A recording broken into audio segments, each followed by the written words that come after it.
Muito bem, com todo o avanço da medicina, ainda hoje é comum nos ocuparmos mais com as consequências do que com as causas. Isso é um fato, né?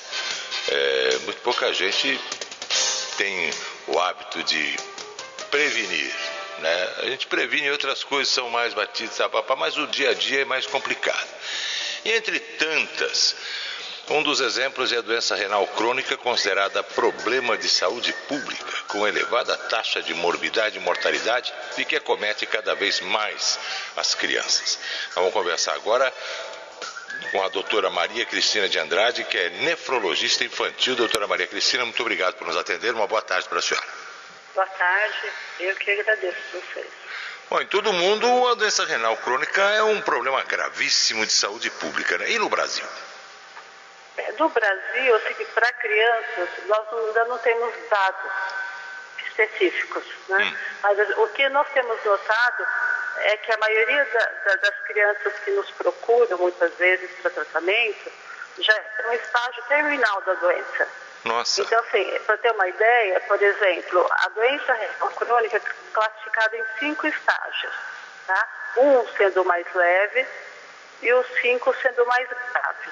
Isso é proporcional ao ritmo de filtração glomerular, quer dizer, a taxa de funcionamento renal. Então, muitas vezes a criança chega ao se procurar o atendimento médico já em estágio 4 ou estágio 5, ou sendo que no estágio 5 é necessário um tratamento dialítico, então as crianças têm que ir para hemodiálise ou diálise peritoneal, ou serem submetidas a um transplante renal. Sim. Que tipo de observação, doutora, a gente tem que ter que observação é necessária para a gente tentar detectar os problemas ainda no seu início? Então, assim, o que a gente tem que saber da doença renal crônica? Assim, diferentemente do adulto, porque o adulto, as 2 grandes causas são hipertensão arterial e diabetes. Sim. Né? Então, em criança, o que nós temos? Um grande número de crianças com malformações do trato urinário, sendo que essas malformações muitas vezes poderiam ter sido detectadas no período gestacional. Então, se faz um pré-natal adequado e se nota qualquer alteração, já encaminhar para o nefrologista pediátrico para acompanhando a função e introduzindo com medicamentos, né? Outras vezes, por exemplo, uma criança que tem vários episódios de infecção urinária, que também pode estar relacionados a algum probleminha do trato urinário, alguma malformação associada. E muitas vezes acabam passando, não faz o diagnóstico, a criança evolui com cicatrizes renais que são irreversíveis. Isso por que é muito importante? Porque assim, a doença renal, ela é silenciosa. Então, seria notado assim, por exemplo, se numa consulta de rotina fosse mensurada a pressão arterial, né? Ou então, por exemplo, se fossem feitos exames de sangue para avaliar o grau de funcionamento do rim, ou um exame de urina, através do qual nós podemos observar a presença de sangue ou de proteína. Sim. Porque os outros sintomas, por exemplo, pode ser baixa estatura, anemia, a criança que quebra ossos com facilidade, crianças muito cansadas, esses sinais e sintomas só vão se manifestar quando o rim já perdeu 70% de sua função. Quer dizer, tem só 30% funcionante. E o nosso objetivo é diagnosticar as crianças o mais precoce possível. Puxa vida. Estágios 1 ou 2.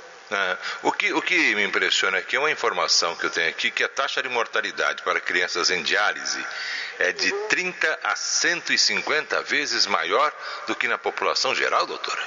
Elas morrem muito mais. Então, por exemplo, uma criança que iniciou um tratamento dialítico, a sobrevida dela é em torno de 20, 30 anos, quer dizer, ela vai morrer muito mais precocemente do que uma criança saudável, né? Porque aí começa com doenças cardiovasculares associadas aos problemas renais. Sim. Né? A senhora disse anteriormente aqui agora sobre a estatura, né? As pessoas baixas elas estão mais vulneráveis às doenças renais? Aí nós temos dois grupos.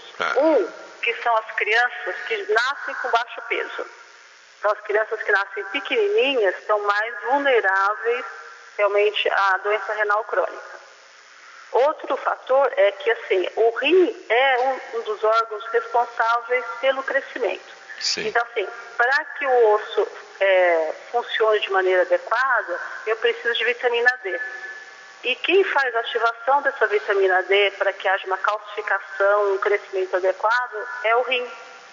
Então, muitas vezes a criança é pequenininha e o problema é renal. Se nós tratarmos, diagnosticarmos uma insuficiência renal e dermos, por exemplo, uma forma ativada da vitamina D, porque o rim não está funcionando, as crianças podem ter um melhor crescimento, sim. Né? Da mesma forma, por exemplo, o rim que produz um hormônio que chama eritropoetina, que vai estimular a medula óssea a produzir os glóbulos vermelhos do sangue. Então, assim, se ele não funciona, eu tenho menos eritropoetina e a criança pode ter anemia. Então, a anemia pode ser um primeiro sinal de que o rim não está funcionando muito bem. Sim. Então, as crianças tomam ferro, tratam e nunca melhoram.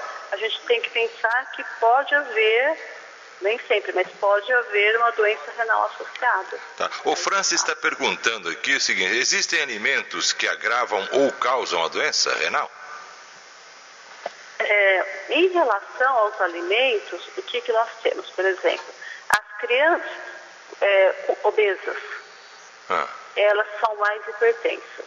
Então, 34% a 35% dos pacientinhos obesos têm hipertensão arterial.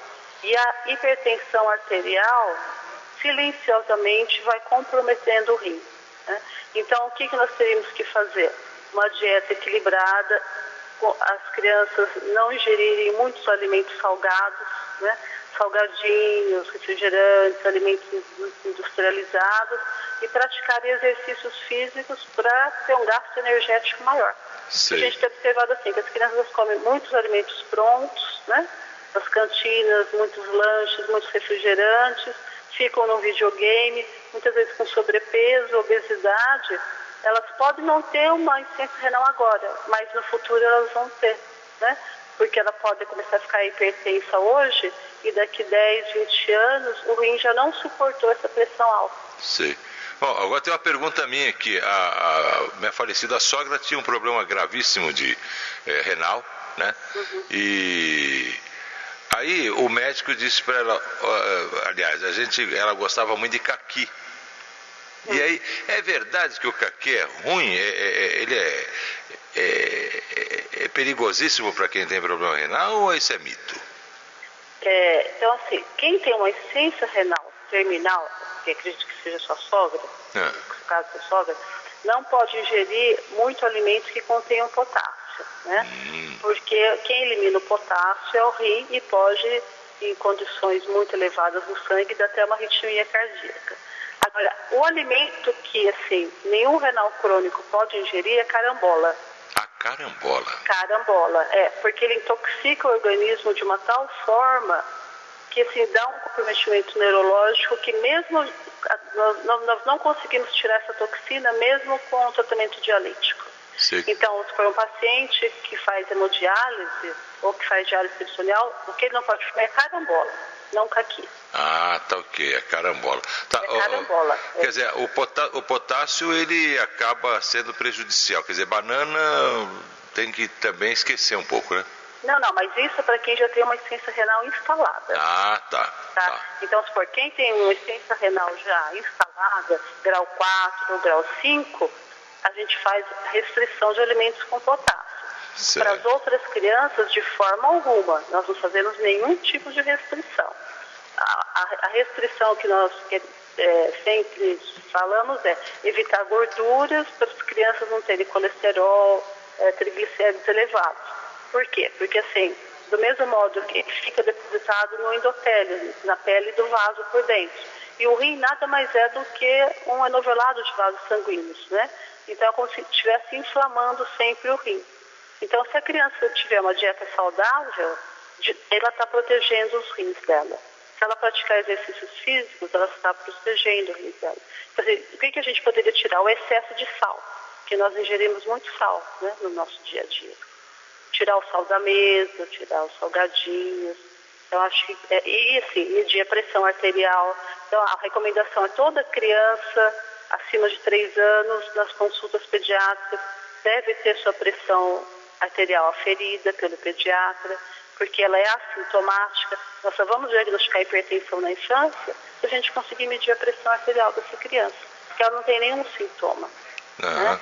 Tá certo, então. Doutora Maria Cristina de Andrade, muito obrigado pela aula. A senhora deu aqui para ouvir da Brasil Jovem Pan. Eu que agradeço, espero ter podido contribuir de alguma forma. Mas sempre contribui. Muito obrigado, uma boa tarde para a senhora. Igualmente. Vamos conversar aqui com a doutora Maria Cristina de Andrade, nefrologista infantil.